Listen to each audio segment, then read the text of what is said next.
Bom dia, Esther. Bom dia, Patrícia. Bom dia, Rodney. Bom dia, Vini. Bom dia, Dé. Bom dia, Mari. Bom dia, Vida e Análise. Bom dia, Carol. Mayra. Bom dia. Psicanálise. Bom dia, Caetano. 65. Mulher e mãe, divisão casada por um filho. Tô bom. Então aí, o meu comentário é não sei se eu já falei algum Bom Dia Psicanálise diretamente disso, mas eu sempre faço alguns comentários sobre isso. Isso tem uma importância muito grande na clínica. E vou construir um raciocínio até lá, né? Tem uma ideia assim, para começar iniciando a coisa, que as interdições possibilitam as circulações. É uma ideia do Lévi-Strauss, antropólogo estruturalista, em que ele vai dizer que as interdições, né, quando você diz o que é proibido, revela o que é permitido. Então nada mais desastroso quando você pode tudo, que você não consegue ir para lugar nenhum, que você não sabe os pontos que você não pode entrar, os lugares que você não pode ir. E quando você interdita, diz assim, aqui não pode, aqui não pode, aqui não pode, ao mesmo tempo que diz o que não pode, você passa a saber o que pode.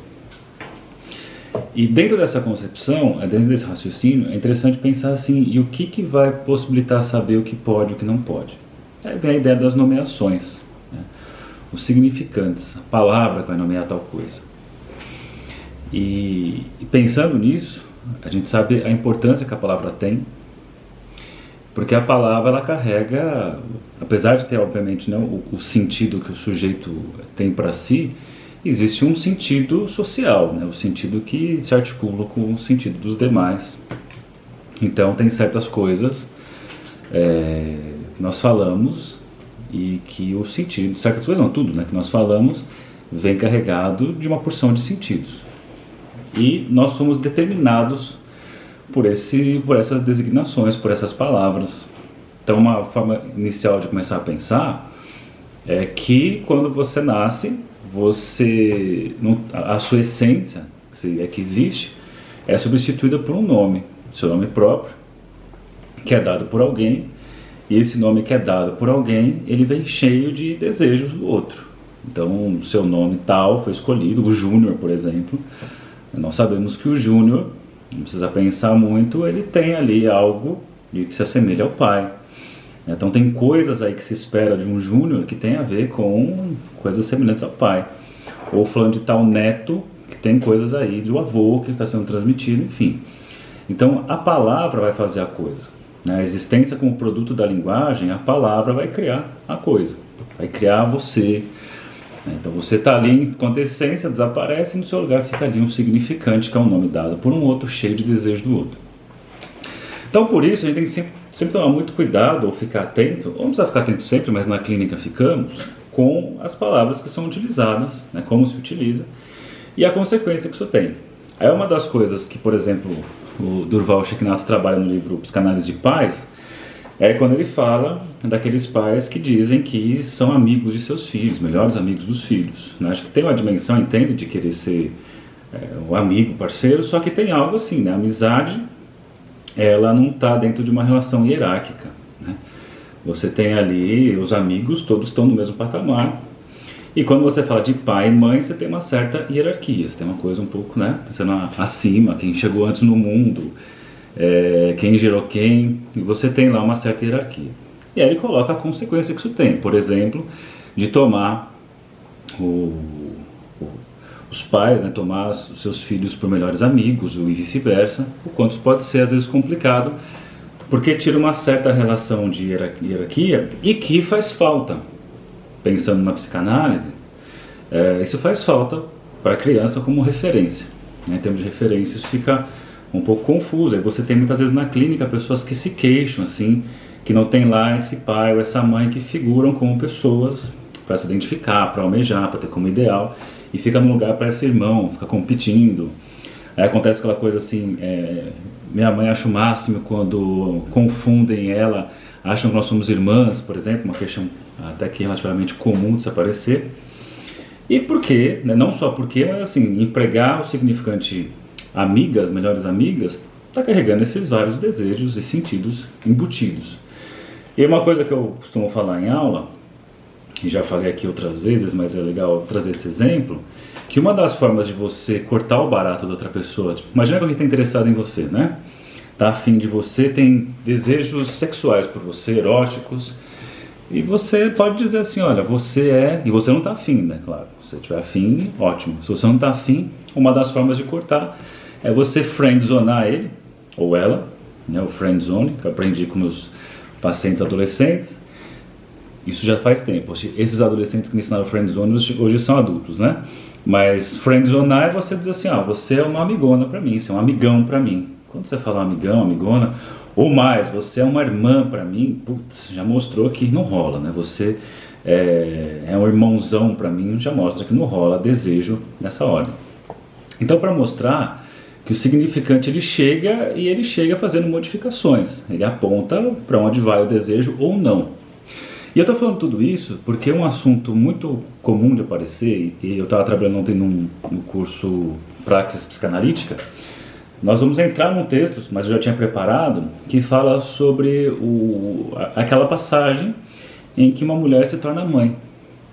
Claro, né, se torna mãe porque tem ali entra o filho na história, é um raciocínio estrutural, inevitavelmente se você tem um filho é porque existe uma mãe, só que esse significante mãe, ele acarreta consequências, né? Então é muito comum, e aí até pegando um pouco emprestado um raciocínio do Winnicott, ele fala que a mulher quando engravida, lá por volta do 6º mês, ela entra num estado chamado preocupação materna primária, em que ele coloca, você só não é uma psicose porque tem um bebê ali, porque ela só pensa na criança, só pensa no bebê, só pensa na sua barriga e esquece os outros à sua volta. E lembra que eu falei, eu estava falando de um caso clínico ontem, em que essa semana, né, em que o paciente ele passa a sentir ciúmes da esposa que está grávida, porque sente que ela tem preferência pelo filho que ela carrega do que por ele. Isso é uma coisa esperada de se acontecer. Mas quais as consequências que pode acontecer, ou uma das consequências que pode acontecer, e que isso traz complicações nos relacionamentos que eu vejo na clínica? A mulher entra nesse lugar de mãe e sofre os efeitos do significante mãe, né? A mãe é aquela, se a gente for pensar dentro da nossa cultura, da religião, né, todas as coisas que nos influenciam, é um ser assexuado, é o ser sagrado, é o ser tipo estilo Virgem Maria, né, que engravidou sem passar pelo processo, a coisa foi colocada magicamente ali dentro dela. E da mesma forma que essa mulher ela entra um novo significante designa ela, muitas vezes ela se desidentifica do seu aspecto mulher. E é muito comum, mulheres que ao engravidarem e se tornarem mães, perdem essa identidade de mulher e passam a ser mães constantemente, o tempo todo, deixam de desejar no sentido algo para além da maternidade, e às vezes não tem nem condições disso, mas também tem os efeitos do significante.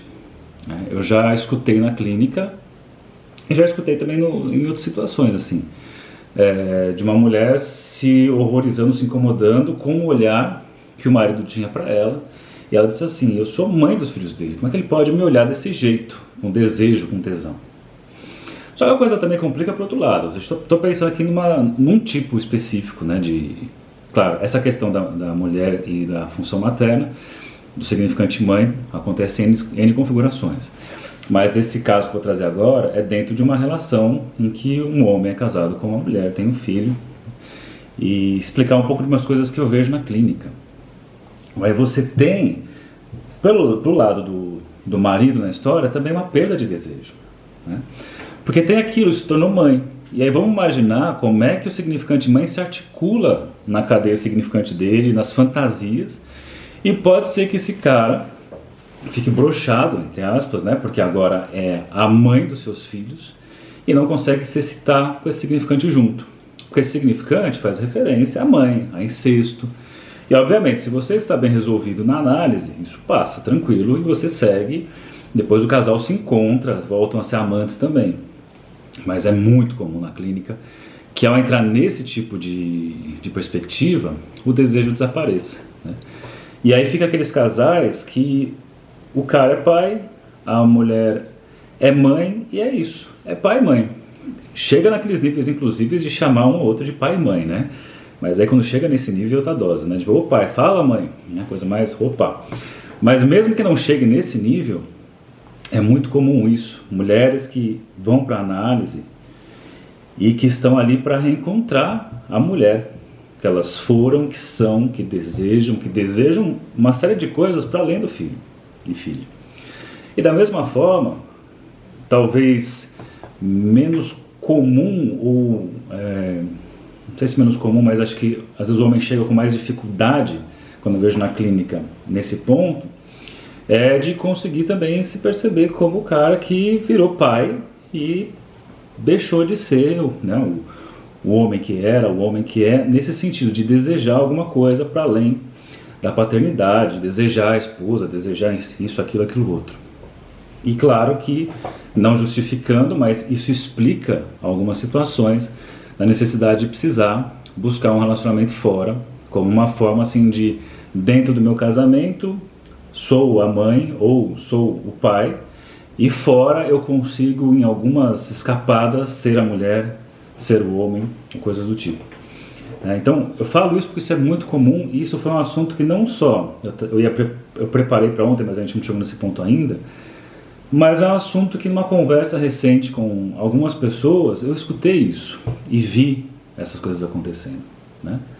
Então você tem esse tipo de perspectiva, e isso causa muito sofrimento, porque muitas vezes o casamento esfria, o casal se distancia, o casal passa a se avacalhar, né? Ou fica naquela coisa de impotencializar um outro, como forma de manter, entre aspas, assexuado. E olha só, vou trazer aqui um trechinho, isso aqui é de um texto, que é o do Fundamentos da Psicanálise, que vai falar o seguinte, ó, a partir da página 192, é o Fundamentos da Psicanálise, volume 3, quem tiver interesse, só chegar nessa parte, mas tudo isso que eu falei não está aqui, né? Coisas que eu sempre falo, penso e vejo na clínica constantemente. Diz assim, ó, a partir dessa indicação de Lacan, Jacques Lamillère fez desenvolvimentos importantes sobre essa divisão, destacando que a criança divide no sujeito feminino a mãe e a mulher. Então é inevitável, é necessário inclusive, pegando emprestado o Winnicott aqui, a preocupação materna primária, ela precisa entrar nisso. E coloca-se, por um lado, sempre se enfatizou que o objeto criança, como substituto fálico, preenche o sujeito feminino. O que está dizendo aí, né? Todos somos seres faltantes, o homem ser faltante, a mulher ser faltante, e quando ela engravida, o bebê funciona como aquele que preenche a sua falta. E tudo que preenche a falta é o falo. Então, em sala de aula, eu falo assim, para não esquecer o que você enfia no seu furo existencial, que quando você enfia no seu furo, você se sente completo, o falo. Então, no furo, você enfia o falo e se sente completo. Aí não tem como esquecer dentro desse raciocínio.